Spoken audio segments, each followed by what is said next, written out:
What? What is this?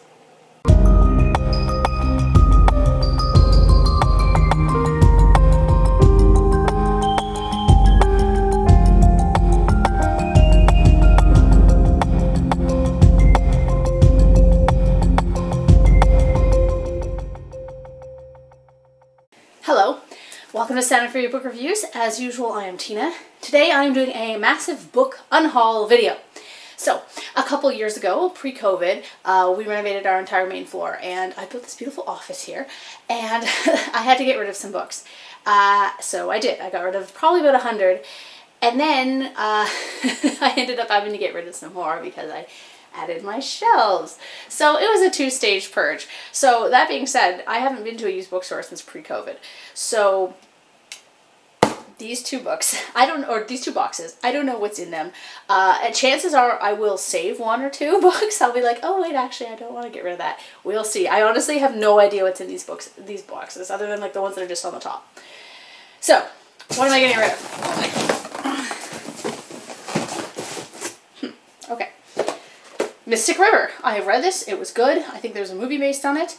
Yeah, it's now a critically acclaimed movie. Okay. Yeah, it was fine. You know, I'm not going to read it again, so it's gone.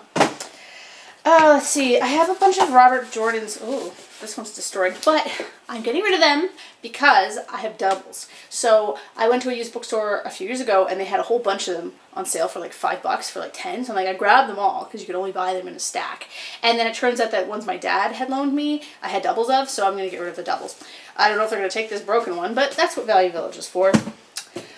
I also have this Downfall book. I did my wrap-up, dog hair, I did my wrap-up for May, and I had read this book, and I was like, I'm not going to read this again. I kept the third one, I'm pretty sure, though. I liked the third one in the series. The Horse Whisperer by Nicholas Evans. I've never read this. I never will. Just not my deal. I don't even know why I have this. It was probably my stepmom's, and I just, like, took it for some reason. Anyway, not my thing. So I love these and philosophy books. I have a whole bunch of them still on my shelf somewhere. I mean, you can't really see them. I think I've kept like 4 or 5. But I'm like, I don't need all these. I'm not going to read them again. So I got rid of the ones that just weren't that good.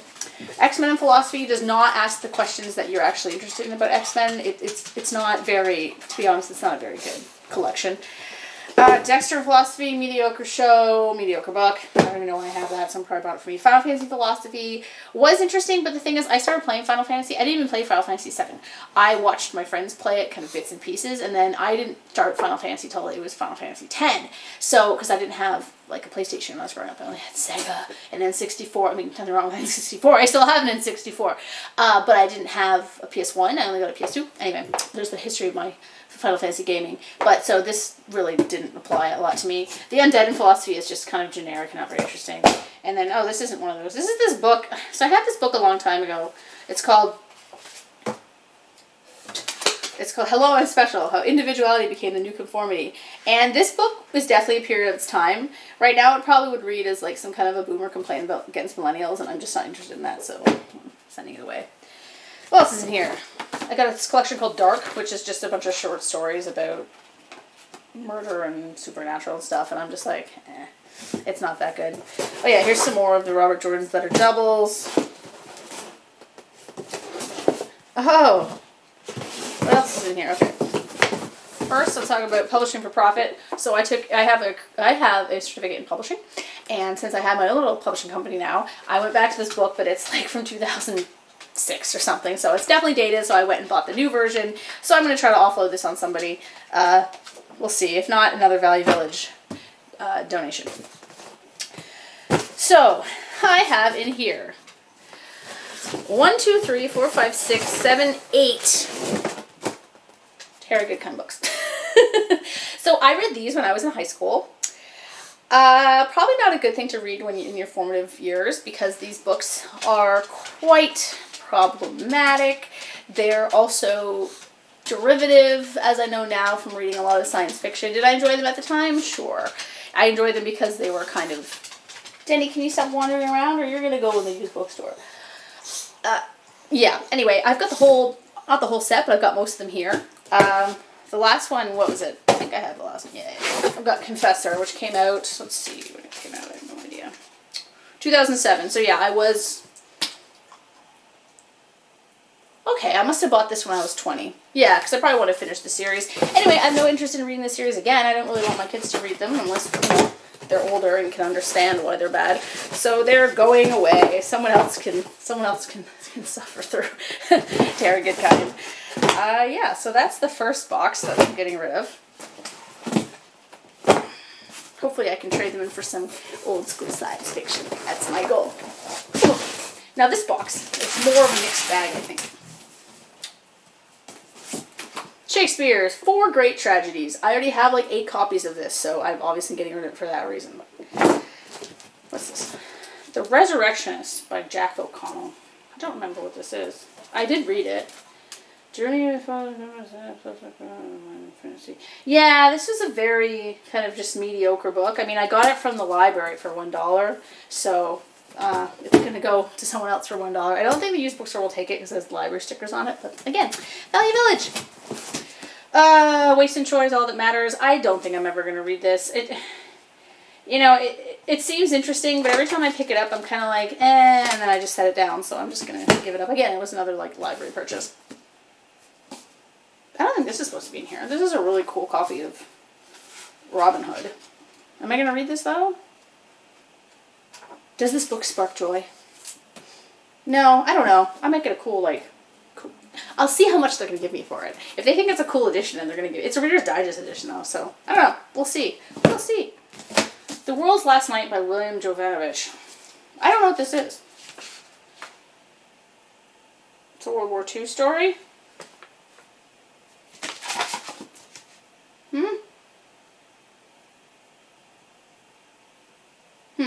Actually, I'm kind of interested in this. I don't know. Maybe I'll take a crack at this one. I'm going to put this in the maybe save file. Because... Oh, The Passage. Passage by Justin Cronin. I read this. I thought it was fine. I didn't love it. Yeah, that's why I'm getting rid of it. Because I'm never going to read it again. I don't think I'm going to read the rest of them in this series. I think it's a series. Yeah. Anyway, it wasn't bad.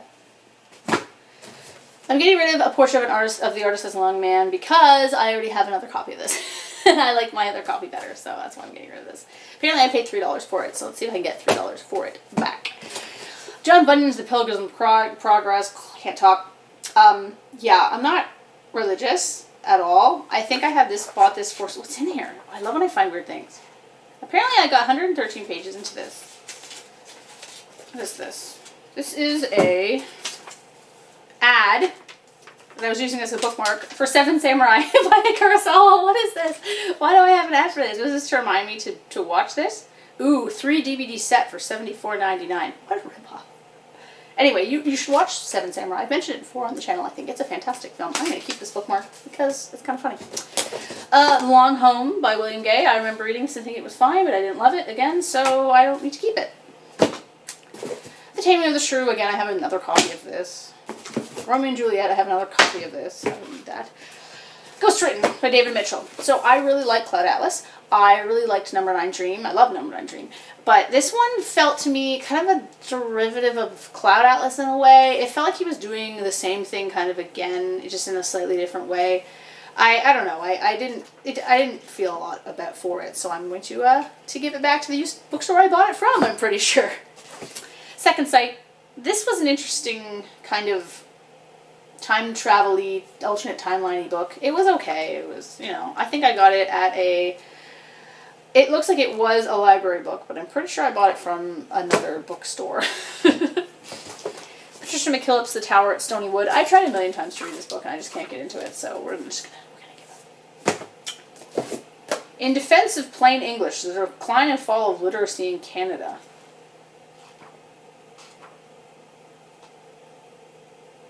What? Asses have suddenly become bottoms, and assholes are unmentionable. What? What is this? Language affects thought, and thought affects behavior. The wrong language makes them enemies of men and women. Instead of being lovers, they become violators and victims. That's why we can't ignore the corruption of language or pretend that it's of no importance. It must be continually publicly attacked. Is this like a satire? keep this because it's very funny.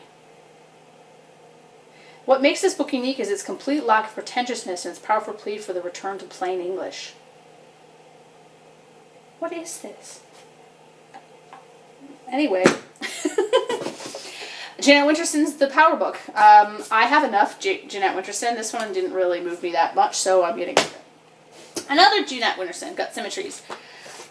Why is there dog hair all over everything? Oh, I've annotated this. I'm not sure if they'll take it. Oh, I've definitely annotated it. Apparently there's notes in here.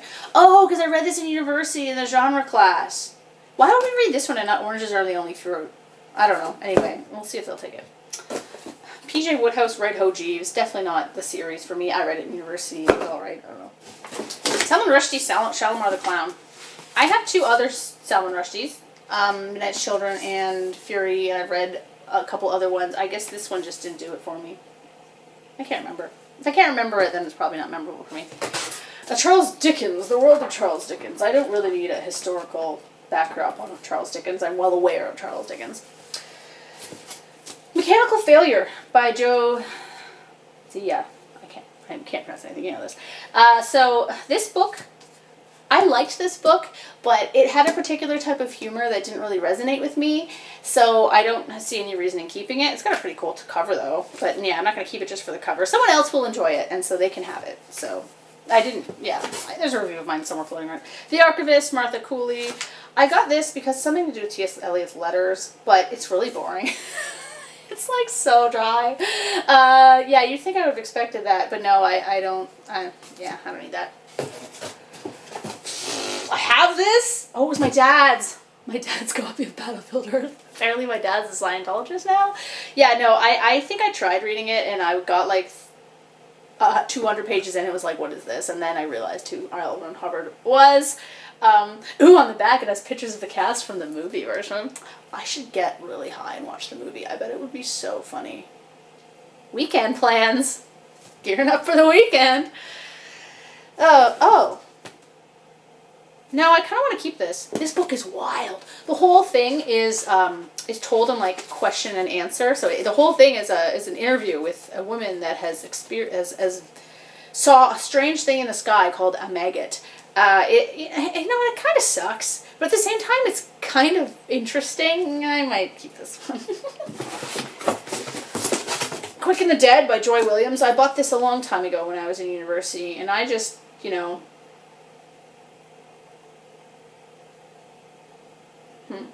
it's funny because I read what it's about, and I'm really interested in it, but then when I try to read it, I just can't do it. Yeah. Anyway, it's not the movie The Quick and the Dead, starring Gene Hackman and... Who is it? Is it Helen Hunt? No. I can't remember. Anyway, it's not that. It's just something else. Quick and the Dead, the movie, that was a lot of fun. What is this? Tempriere's Dictionary. Oh yeah, I tried to read this and it was just so bad. It was just so dry. I mean, I like weird literary fiction, but this one was just like pretentious and irritating. So, no. Michael Connelly's The Narrows. I don't really read thriller, so I don't know why I own this. I think, wasn't that other one, Mystic River or whatever, the same author? No, that was Dennis Lehane or something. Anyway, I'm not going to read this. Oh yeah, I read this a long time ago. This book, Michelle Berry, What We All Want. It's like a product of its time. It's very early 2000s. I don't think I have an interest in reading it again. Oh yeah, Gods Behaving Badly by Marie Phillips. I love stories of the Greek gods, in the real world, or like the world now, in contemporary times. But the problem with this one is that it just doesn't do it for me. I don't know, I didn't like the way it was done. It felt like it was trying to be funny, but it wasn't. And yeah, and I wish there were more of these, but not this one. Dreams of High Lord Skies. I don't want to get rid of this. Why is this in here? I'm keeping this one. I love Dragonlance. Oh, because it's part 2 of Oh, am I really going to read this again? I don't know. Probably not. Ugh. I'm torn. Let's put it in the maybe file. Ugh. Yes. Alexander Thoreau's Darkenville's Cat for our ultimate book that I'm getting rid of. Now, this book is a literary fiction. This is one of those ones that explains why people tend to not like literary fiction, because it's pretentious as all hell. It's extremely misogynistic. I read the entire thing, and I hate it. I hate this book. It's funny, it's one of those books that it is interesting. I got what it was doing, but there is like this section that's like probably like this long. I read this like 5 years ago, so there's like a section like this long where it's like a rant. This guy is, it's some man is ranting about how he doesn't like women, blah, blah, blah. But it goes on for so long, you're like, no, buddy, this is you. You're saying that this is your character, but this is 100% you misogynist fuck. So, no, Thoreau. I should just throw this in the recycling bin, but I have trouble doing that. I've thrown one book in the recycling bin one time in my life, and that was this book that I read that was absolutely disgusting. It was so disgusting, like misogyny-wise. And it was written by a woman too, and I was just like, no one should read this because it's bad. It's just so bad for people to read this and like... Anyway, this book is at that point, but I'm going to see if I can get like $2 for it. Yeah, never reading another book by this man again. Yeah, so that's my book unhaul. That was kind of a mixed bag. Sorry that there's like I don't know if you can see, I don't know what my camera's doing. I don't know if you can see this pile of books here, but those I'm not getting rid of. These are the ones my child has pulled off my shelves, and I just don't bother picking them up anymore because she's just going to do it anyway. So yeah, so because I'm unhauling this book, that means I'm probably going to be doing a book haul video in a week or so. So yeah, stay tuned for that. Stay tuned. It's the TV show. Okay, thank you.